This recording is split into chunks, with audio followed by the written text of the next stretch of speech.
함께 사랑합니다, 축복합니다 함께 인사 나눠보겠습니다. 네, 오늘 이곳에 오신 여러분들을 또 영상으로 예배를 함께 하시는 모든 분들을 주님의 이름으로 사랑하며 축복합니다. 오늘 예수님을 따르는 제자의 조건이라는 제목으로 여러분들과 함께 말씀을 나누고자 합니다. 여러분도 알다시피 예수님 당시에는 정말 많은 사람들이 예수님을 따랐습니다. 스마트폰도 없던 시대였지만 그 소문이 마치 발이 달린 것처럼 많은 사람들에게 전해졌고 수많은 이들이 예수님을 따르기 시작했습니다. 예수님이 어디로 가든지, 예수님이 어디에 있든지 간에 소문이 들리기만 하면 그분을 따르는 데에 조금도 주저하지 않았습니다. 어쩌면 예수님을 따르는 대부분의 사람들은 자신들은 예수님의 제자라고 생각하며 예수님을 따랐을지 모릅니다. 그러나 많은 이들 가운데에는 좋은 동기를 가지고 예수님을 따르는 사람도 있었지만 대부분 불순한 동기를 가지고 예수님을 따르는 사람도 많이 있었다라는 겁니다. 그러니까 예수님을 따르는 데에는 저마다 목적이 있었다라는 것이죠. 예수님이 베푸시는 기이한 광경들, 그리고 예수님을 통해 치료함 받고자 하는 것들, 그 능력을 보기 위해 한마디로 하면 자신의 삶에 어떤 유익을 얻고자 예수님을 따르는 일도 있었다라는 겁니다. 그래서 나중에는 그들이 예수님을 따라다녀도 특별한 이득이 없어지게 되니까, 아무 이득이 없으니까 예수님을 떠나는 모습도 보게 됩니다. 예수님이 원하는 모습은 이러한 모습이 아니었다라는 것이죠. 자신의 목적과 자신의 이익과 자신의 유익을 위해 예수님을 따르는 것을 예수님은 원치 않았다라는 겁니다. 예수님께서 그럼 진정으로 원하는 자들은 어떠한 자들이었을까요? 예수님이 원하는 사람들은 자신의 목적을 위해서가 아니라 그분을 위해 그저 따르고 쫓는 사람들을 원했었다라는 겁니다. 즉 예수님이 몸으로 보여주신 그대로 배우는 자들, 또 가르치는 대로 살아가고자 하는 자들, 그러한 자들을 예수님께서 원하셨다라는 거죠. 그렇다면 예수님이 원하시는 참된 제자는 어떠한 사람일까요? 단순히 예수님을 따르는 사람이 아닌 예수님이 요구하시는 것은 과연 무엇일까요? 오늘 본문에서는 예수님을 그분을 따르고자 하는 자들에게 참된 제자의 조건이 무엇인지를 아주 명백하게 이야기해 주고 있습니다. 이는 단순히 구원을 받고자 하는 이들에게 들려주는 말씀이 아니라 저와 여러분들과 같이 하나님의 그 사랑, 그 십자가의 은혜로 말미암아 구원받아 주님의 자녀된 이들에게 요구하는 모습이라는 것을 기억하시길 바랍니다. 그러니까 우리가 예수님을 믿겠다 고백하고 나는 그분을 따릅니다 라고 하는 사람들은 이 가르침을 명명백백히 그 마음에 새겨야 될 줄 믿으시길 바랍니다. 자, 오늘 말씀에는 예수님과 더불어 새 인물이 등장합니다. 새 사람이 등장을 하죠. 이들은 예수님의 제자로 살고 싶어 하는 사람들입니다. 그러나 예수님은 이들의 마음을 아시고 이들에게 깨우침과 가르침을 주시면서 참된 제자가 어떠한 것인지를 알려주고 계시다라는 것이죠. 그럼 이들이 어떠한 고백을 하고 있는지를 먼저 살펴보겠습니다. 첫 번째 사람은 예수님한테 예수님께 이렇게 고백하고 있습니다. 예수님, 어디로 가시든지 주를 따라가겠습니다. 어디에 있든지 어디로 가시든지 제가 주님을 따르겠습니다 라고 고백했다는 것입니다. 누가복음 9장 57절, 길 가실 때에 어떤 사람이 여짜오되 어디로 가시든지 나는 따르리이다. 여기서 따르리라 라는 말은 원어로 살펴보게 되면 제자가 되다, 동반하다 라는 의미를 갖고 있는데요. 이것은 단순히 그냥 예수님을 유흥에 따라 이렇게 쫓는다라는 의미가 아니라 아주 매우 신중하게 결심했다라는 거예요. 내가 예수님을 따르기를 굳건하게 결심했습니다 라고 고백했다라는 것입니다. 동일한 말씀을 배경으로 하는 마태복음 8장 19절에는 분명하게 이 사람의 신원을 밝히고 있습니다. 마태복음 8장 19절, 한 서기관이 나와 예수께 아뢰되 선생님이여 어디로 가시든지 저는 따르리이다. 즉 서기관이 당시 종교 지도자가 예수님 앞에 나와 부르지도 않았는데, 일로 와봐라 라고 하지도 않았는데 본인 스스로가 예수님을 따르겠다라고 고백하고 있는 것입니다. 서기관은 당시 학식이 매우 뛰어난 사람이었고 대부분의 서기관들이 바리새파에 속해 있는 자들이었기 때문에 재력도 권력도 상당한 자였다라는 것이죠. 최고 상위 계층에 있는 사람이었다라는 겁니다. 그러한 자가 예수님을 지금 따르겠다고 나섰다라는 겁니다. 매우 이례적인 일이었다라는 것이죠. 알다시피 당시 대부분의 종교 지도자들은 예수님과 사이가 좋지 않았습니다. 예수님은 바리새인들을 아주 강하게 질타하기도 했고, 바리새인들은 예수님이 하는 행동 일거수일투족을 살펴보면서 비난하기에 바빴기 때문에 결코 사이가 좋을 수 없는데, 그런데 이 서기관이 지금 자원하는 마음으로 나와서 예수님을 따르겠습니다 라고 말을 했다라는 것이죠. 당시에 예수님께서 부르신 제자들에 비하면 이 서기관은 상당히 유능한 사람이었습니다. 이 사람이 예수님을 따르겠다라는 것은 손들고 환영할 만한 일이었다라는 것이죠. 아무튼 이 사람이 예수님을 지금 따르겠다고 말하고 있습니다. 그런데 더 독특한 것은 어디로 가든지라는 말을 붙였다라는 거예요. 어디로 가시든지 내가 이 따르는 것을 포기하지 않고 끝까지 쫓겠습니다 라고 말을 했다라는 겁니다. 두 번째 사람은 이렇게 말을 합니다. 이어서 두 번째 사람은 예수님이 나를 따르라고 말씀하시자 이렇게 대답을 합니다. 제가 예수님의 말씀에 순종해서 따르겠습니다. 분명히 따를 거예요. 그런데 제 아버지 장사를 허락해 주십시오 라고 잠깐 유보를 합니다. 누가복음 9장 59절을 보니까 또 다른 사람에게 나를 따르라 하시니 그가 이르되 나로 먼저 가서 내 아버지를 장사하게 허락하옵소서. 쉽게 말해서 예수님을 따를 준비가 되어 있습니다. 나는 지금 예수님을 따를 준비가 되어 있는 상태입니다. 그러나 제 아버지 장사를 조금만 허락해 주십시오. 그리고 나서 그 뒤를 따르겠습니다. 이것도 충분히 납득이 되는 고백입니다. 장사만 지내고 예수님을 따르겠다고 하니 이 사람의 의지도 대단해 보이기도 합니다. 자, 마지막으로는 세 번째 사람입니다. 그 사람은 이렇게 얘기를 합니다. 내가 주를 따르겠나이다마는 나로 먼저 내 가족을 작별하게 허락해 주십시오. 9장 61절을 보니까 또 다른 사람이 이르되 주여 내가 주를 따르겠나이다마는 나로 먼저 내 가족을 작별하게 허락하소서. 이렇게 이야기를 합니다. 마치 이 장면은 구약 성경에 나오는 엘리사를 떠오르게 합니다. 그가 엘리야의 부름을 받았을 때 사람들과 작별 인사를 하고 모든 것을 버려두고 사명을 받드는 모습을 보게 되죠. 열왕기상 19장 21절에 엘리사가 저를 떠나 돌아가서 소 한 겨리를 취하여 잡고 소의 기구를 불살라 그 고기를 삶아 백성에게 주어 먹게 하고 일어나 가서 엘리야를 쫓으며 수종 들었더라. 엘리사는 과감하게 결단하고 사람들과 작별 인사를 하고 떠났습니다. 그 모습을 마치 연상케 한다라는 것이죠. 예수님 이렇게 부르셨으니 내가 예수님을 따르기 원하니 내 가족과 작별을 허락해 주십시오. 그리고 내가 주님을 따르겠습니다 라고 말하고 있다는 것입니다. 이 세 사람의 고백들 전혀 표면적으로는 문제가 없어 보입니다. 아무 문제가 없어 보여요. 어디든지 어느 때든지 주님을 따르겠습니다. 아버지의 장사만 지내고 장례만 치르고 제가 따르겠습니다. 제가 다 작별 인사하고 따르겠습니다. 전혀 문제가 되지 않아 보인다라는 것이죠. 그러나 예수님은 그들의 마음의 중심을 아시는 분이었습니다. 그들의 이 겉으로 보여지는 전혀 문제가 없어 보이는 이 고백과는 달리 그들의 삶 속에 그들의 고백 가운데 문제가 있었다라는 것입니다. 예수님은 이들의 잘못을 지적해 주면서 동시에 참된 제자의 조건이 무엇인지를 하나씩 가르쳐 주고 있다라는 것이죠. 이 가르침은 당시에 있는 이 세 사람뿐만 아니라 오늘을 살아가는 저와 여러분들에게도 주는 가르침임을 기억하시기를 바랍니다.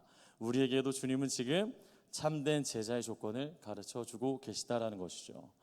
그런 본문 말씀에서 나타나는 참된 제자의 조건은 무엇일까요? 첫 번째, 참된 제자는 어떠한 희생도 치를 준비가 되어 있어야 할 줄 믿으시기 바랍니다. 참된 제자는 어떠한 희생도 치를 준비가 되어 있어야 된다는 것이죠. 자, 예수님의 대답을 한번 보겠습니다. 첫 번째 사람의 대답입니다. 58절 예수께서 이르시되 여우도 굴이 있고 공중에서도 집이 있으니 인자는 머리 둘 곳이 없도다 하시고. 자, 서기관은 주님을 따르길 원했지만 예수님은 서기관의 고백에 이렇게 단호하게 거절하는 모습을 보여주십니다. 이 결단을 무시하는 것처럼 보인다라는 것이죠. 그런데 이 서기관이 예수님을 따르고자 한 이유는 무엇이었을까요? 우리가 표면적으로 볼 때는 굉장히 순수해 보였고 예수님을 그저 사랑하기 때문에 따르겠다고 고백하는 것처럼 보였지만 전혀 그렇지 않았다라는 겁니다. 당시 서기관은 예수님의 권능에 대한 매력을 느꼈고 많은 사람에게 주목받는 것을 보고 부러워했으며 그를 따르는 제자들에게 부러워하는 마음을 가졌다라는 겁니다. 다시 말해 예수님을 따르면서 얻게 될 자신의 명예와 영광을 취하기 위해 이런 고백을 했다라는 거예요. 그러니까 순수하게 예수님이 좋아서 예수님을 사랑해서가 아니라 그를 통해서 내가 얻어질 그 영광과 명예 때문에 예수님 앞에 나아가 그 고백을 했다라는 겁니다. 사람의 마음의 중심을 아시는 주님은 그에게 그래서 단호하게 말씀하고 있었다라는 겁니다. 자, 예수님은 지금 어디를 향하는 길이었을까요? 이 세 사람이 예수님께 나와 고백하는 이 길은 어떠한 길이었냐? 바로 예수님이 지금 예루살렘으로 향하는 길이었습니다. 그래서 누가복음 9장 51절에 이렇게 말씀이 나와 있습니다. 예수께서 승천하실 기약이 차감해 예루살렘을 향하여 올라가기로 굳게 결심하시고. 지금 예수님은 우리를 위하여 우리의 죄를 대속하기 위하여 십자가를 지기 위해 그 길을 걷고 계셨다라는 겁니다. 그러니까 수많은 사람들에게 영광을 얻기 위하여 많은 사람들의 환호성을 듣기 위해서 가는 게 아니라 멸시와 비난과 핍박을 받을 준비를 하고 그 길을 걸어가셨다라는 겁니다. 그러니까 자신의 명예와 영광을 얻고자 예수님과 함께하고자 한다면 결코 그 길을 따를 수 없게 된다라는 것이죠. 예수님은 이 사실을 알았기 때문에 그에게 단호하게 말씀하고 계셨다라는 겁니다. 우리는 예수님의 제자가 되어 그분을 따르게 된다면 때로는 종종 잊고 있는 사실이 한 가지 있습니다. 신앙생활을 하면 쉽게 오류에 빠지는 경우가 있는데요. 그것은 무엇이냐? 예수님을 잘 믿으면 내 삶 가운데 좋은 일이 가득할 거야. 예수님을 잘 믿으면 내 삶에 풍성한 은혜와 형통함이 따를 거야. 물론 맞는 말입니다. 주님을 따르면 그러한 은혜도 있습니다. 그러나 때로는 주님의 그 가르침 따라 거룩하게 살고자 한다면 우리는 생각하지 못한 어려움과 시련도 찾아오기 마련이라는 것입니다. 예수님의 제자로 살아간다면 그분의 말씀과 가르침에 내가 순종하고자 할 때에 때로는 내 삶 가운데 희생을 요구하는 순간도 많이 있다라는 것이죠. 우리는 예수님의 제자로서 그런 준비를 해야 할 줄 믿으시기를 바랍니다. 이 세상을 살아가면서 죄의 자리를 피하여 사람들과 어울리지 못하는 경우도 있고 예수님의 가르침에 순종하기 위해서 다른 사람에게 불이익을 경험하기도 하고 그분의 가르침 때문에 내가 원하진 않지만 손해보는 일을 하기도 하고 그렇게 예수님을 믿는 것 때문에 우리도 모르는 사이에 어려움도 분명히 찾아오게 된다라는 것입니다. 이것은 신앙생활하는 데 있어서 전혀 이상한 일이 아니라는 것이죠. 예수님을 잘 믿어도 어려움이 있고 힘듦이 있는 것, 예수님을 잘 따라도 고난과 핍박과 어려움이 있다는 것을 기억하시고 어떠한 일이 있어도 그럼에도 불구하고 내가 따르겠습니다라는 결단이 필요한 줄 믿으시기를 바랍니다. 예수님을 따르는 데에 나의 목적을 채우기 위해 예수님을 필요로 하는 것이 아니라 그분을 위해 우리가 존재해야 될 줄 믿으시길 바랍니다. 주님, 내가 이게 필요해요. 내가 이게 있어야 돼. 이게 목적이 되는 게 아니라 주님, 오늘을 살아갈 때 나에게 무엇을 요구하십니까? 어떠한 순종을 원하십니까? 어떠한 말씀을 나에게 허락하십니까? 내가 따르기를 원합니다. 그 모습이 필요한 줄 믿으시기를 바랍니다. 어떠한 상황이든지 간에 어떠한 일이든지 간에 그 가르침에 순종하는 여러분 되기를 주님의 이름으로 축복합니다. 다음으로 본문 말씀 속에서 나타나는 참된 제자의 요건은 무엇일까요? 두 번째, 참된 제자는 하나님의 나라의 일이 우선순위가 되어야 한다는 것입니다. 자, 두 번째 사람의 대답, 그 사람에 대한 그 고백에 대한 대답 한번 보면 60절 말씀에 이르시되 죽은 자들로 자기의 죽은 자들을 장사하게 하고 너는 가서 하나님의 나라를 전파하라 하시고. 아멘. 이 사람에게는 예수님께서 먼저 나를 따르라고 권하십니다. 그러자 그는 단호하게 나로 가서 내 아버지를 장사하게 허락해 주십시오 라고 이야기를 합니다. 그러면서 예수님은 말씀하시기를 죽은 자들로 자기의 죽은 자를 장사하게 하고 너는 가서 하나님의 나라를 전파하라 라고 단호하게 말씀하시죠.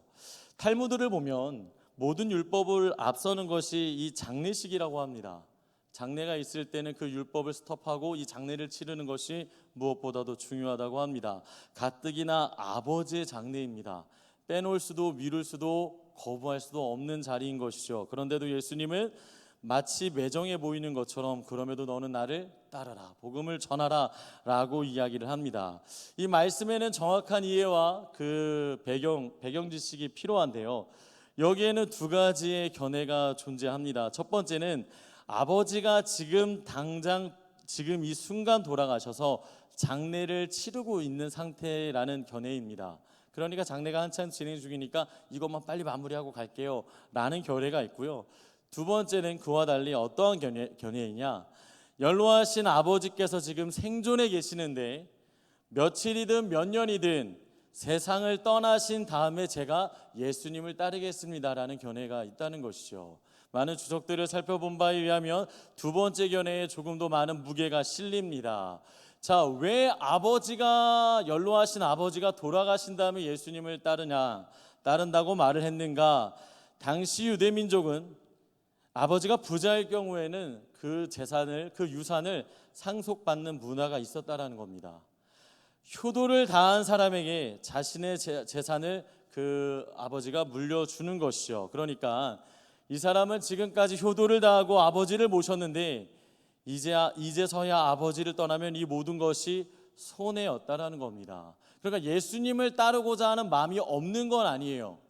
따르고자 하는 마음도 있습니다. 그러나 조금만 연기를 해주시면, 조금만 기다려주시면 제가 상속을 받고 제가 하는 일들이 풀리고 난 다음에 예수님을 따르겠습니다라고 고백하고 있다라는 것이죠.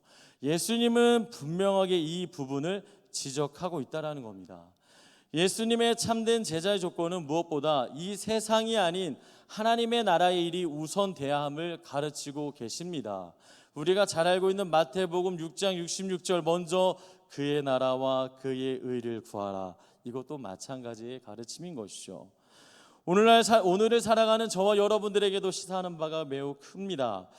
우리는 오늘날 조금만 중요한 일이 생기면 예배를 뒷전으로 하고 있는 것은 아닌지, 조금만 중요하게 여기는 일이 생기면 그분의 말씀에 순종하기보다는 내가 원하고 요구하는 바를 먼저 실행하는 것은 아닌지, 우리도 모르는 사이에 중요한 무언가가 생기면 단호하게 우선순위를 바꾸는 것은 아닌가 살펴보게 된다라는 것입니다.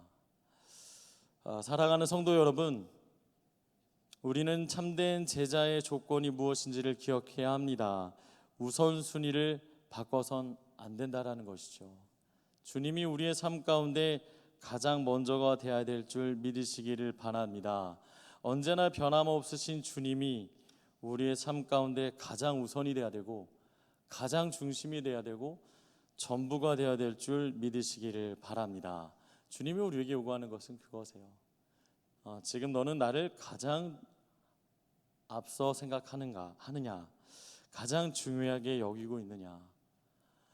주님이 오늘 우리에게도 가르치고 계시다는 사실을 기억하십시오. 무엇보다도 오늘 하루 또 내일 하루, 그 하루하루를 살아갈 때에 주님을 가장 내 마음 가운데 중심을 두고 우선순위로 두고 살기를 소망합니다. 기도하시는 여러분 되기를 주님의 이름으로 축복합니다. 마지막으로 본문 말씀 속에서 나타나는 참된 제자의 조건은 무엇일까요? 세 번째, 참된 제자는 흔들리지 않고 전심을 다하는 마음을 가져야 되는 것입니다. 전심을 다하는 마음. 자, 세 번째 사람의 대답, 그 고백의 대답, 예수님께서 이렇게 말씀하십니다. 예수께서 이르시되 손에 쟁기를 잡고 뒤를 돌아보는 자는 하나님의 나라에 합당하지 아니하니라 하시니라. 아멘. 세 번째 사람은 단순히 가족들과 작별하겠다라는 사람입니다. 이 사람 문제가 없어 보이죠. 그러나 인간의 내면을 아시는 주님은 단호하게 말씀하시는 겁니다. 그럼 이 사람이 고백한 곳에 담겨있는 의미는 무엇일까요?